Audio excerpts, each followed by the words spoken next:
When we talk about human rights abuses in other countries, perhaps we need to look to our own backyard before pointing the finger. One example is Dan Duggan. He's an Australian citizen and father of six who's currently locked up in maximum security solitary confinement at Lithgow Prison in New South Wales. Dan has not been charged with any offences in Australia. Dan has no criminal history. Dan has absolutely no history of violence. So why is he locked up? Well, Dan's been held in a 2 by 4 metre cell since October 2022 in the harshest possible conditions.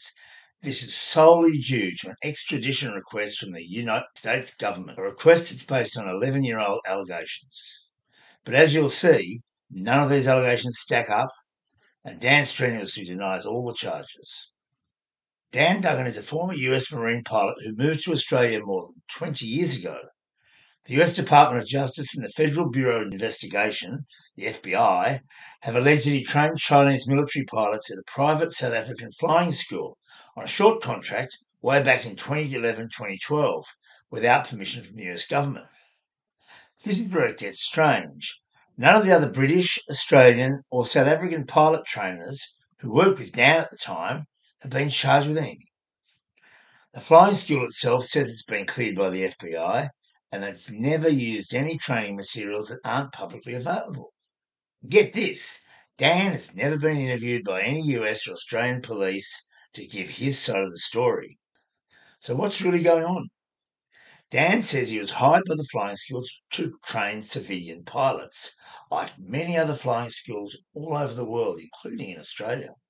So he didn't need the US government's permission, and he had no reason to believe otherwise. There are hundreds, thousands of Chinese pilots being taught all around the world.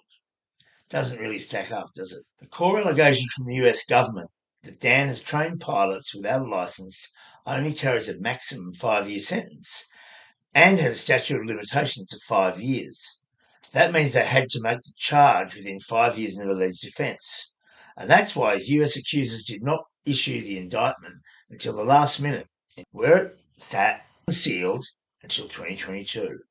As well, they've added on a laundry list of other juicier sounding offences to make Dan's alleged actions sound even worse, such as money laundering. But what they actually mean is that Dan was paid for doing the training, paid into his Australian Commonwealth bank account under his own name. He declared it to the Australian Tax Office and the US IRS. They've also slapped on an allegation that he's violated international trafficking in arms regulations. That's just fancy US legal speak for training pilots and perhaps passing on secret pilot information he learnt in the Marines decades before. Like how to fly a plane, how to take off and land on short runways, how to stall and spin and stop, skills that all pilots, commercial or military, have to learn and are learning today everywhere, including in Australia. It all sounds like they're trying a bit too hard. And that might be why some of Dan's detractors have just started to make stuff up. The usual conspiracy and misinformation media outlets. They've made misleading claims, reported fake news. Despite these claims and misreporting, the indictment does not accuse or charge Dan with anything to do with helping to buy or import an ex-military jet, as some of them have said. Yet this is very appealing to viewers and readers, to the detriment of this proud veteran's liberty. So now Dan has to fight an extradition back to the US for the charges that are literally trumped up. So Dan's arrest and imprisonment looks pretty political. The original indictment was filed just before the statute of limitations that I already mentioned ran out. That date's also very significant because it's the exact same time that tensions between the US and China under Donald Trump started to get even worse. You see, these tensions didn't exist in quite the way they do today when Dan was training pilots in South Africa in 2011-12. The ABC's Tom Eagledon reports from Qingdao, where he's been given exclusive access to a Chinese frigate involved in the exercises. Guns aboard the Chinese Navy frigate Luoyang unleash a barrage at a target off the port of Qingdao in northeast China. It's a rare sight. The ABC's the first Western media the Chinese Navy's allowed on board during live target practice. But we're not alone. 10 Australian Navy sailors are here to observe. They've come across from HMAS Warramunga, which is also taking part in the joint exercise. The war games show growing trust between the Australian and Chinese navies. The first navy that China has ever done a live gunnery serial with, so that shows you the extent of how far we're moving forward. We have a very good cooperation today. All I'm seeing is a lovely, warm hospitality, hosts of the Warramunga here in China. The United States has been pushing China to conduct joint exercises like this with its Navy. In fact, China relations with the US and Australia were much better back then. That's why hundreds of pilots around the world, from Australia, from the US, from the UK, from all sorts of places, were training Chinese pilots. As domestic Chinese aviation was booming, the country needed more expertise to keep up with demand.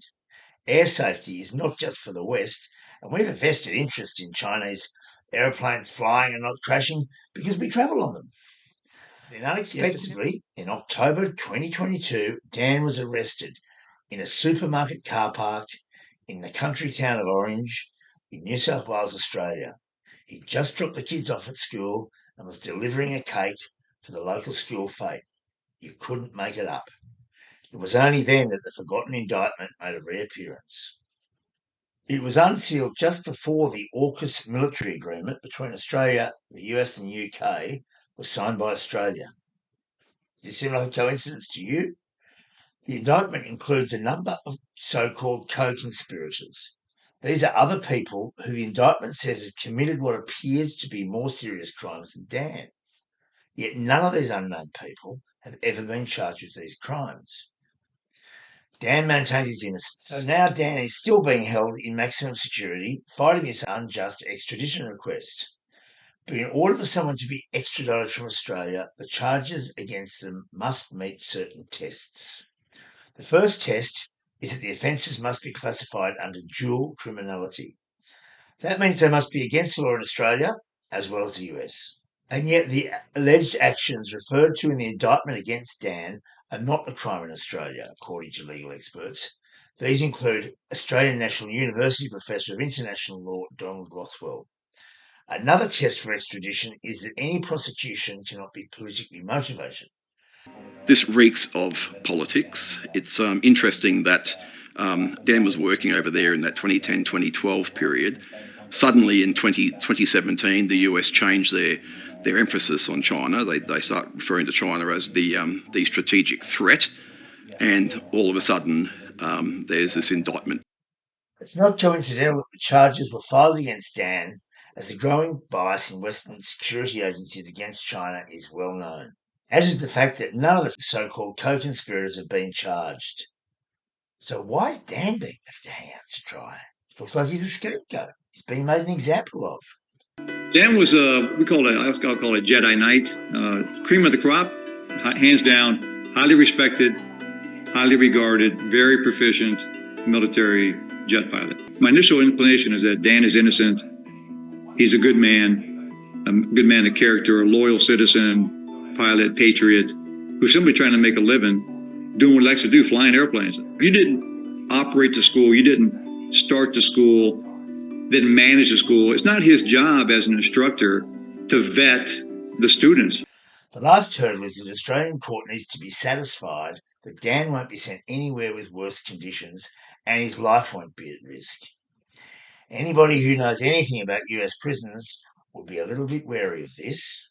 US prisons have a poor reputation, to say the least.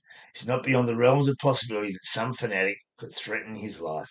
We must accept that Australia bears heavy responsibility for Dan's arrest and his subsequent imprisonment, and of course the fact that the Albanese government has signed off on his extradition on the request of US Secretary of State Antony Blinken. There is a prima facie test or probable cause test, but essentially Australia accepts the allegations made by a foreign country. He's been 9 months away from his wife and 6 children.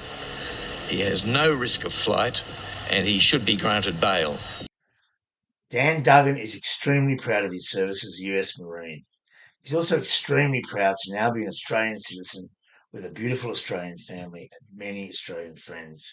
It's a nightmare for him, his wife Safrine, his father-in-law Rob, his daughters Molly, Hazel and Ginger, and his sons Rory, Finn and Jack. It's also a struggle for his many friends and those of us who've come to know him through this horrific series of events, trying to fathom how he could be dragged into a political war between the US and China.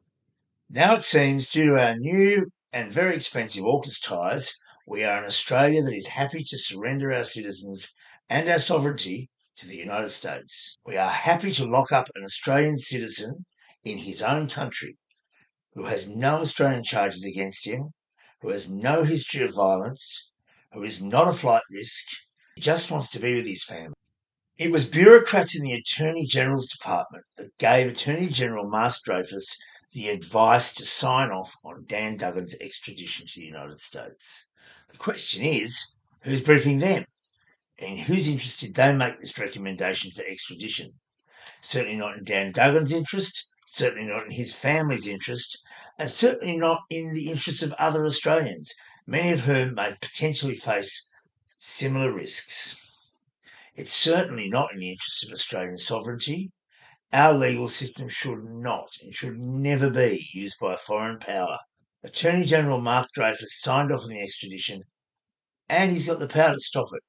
On behalf of Dan, on behalf of his family, and on behalf of all Australians, we ask that our sovereignty is respected and that Mark Dreyfus stops Dan's extradition and allows him to return home to his family where he belongs.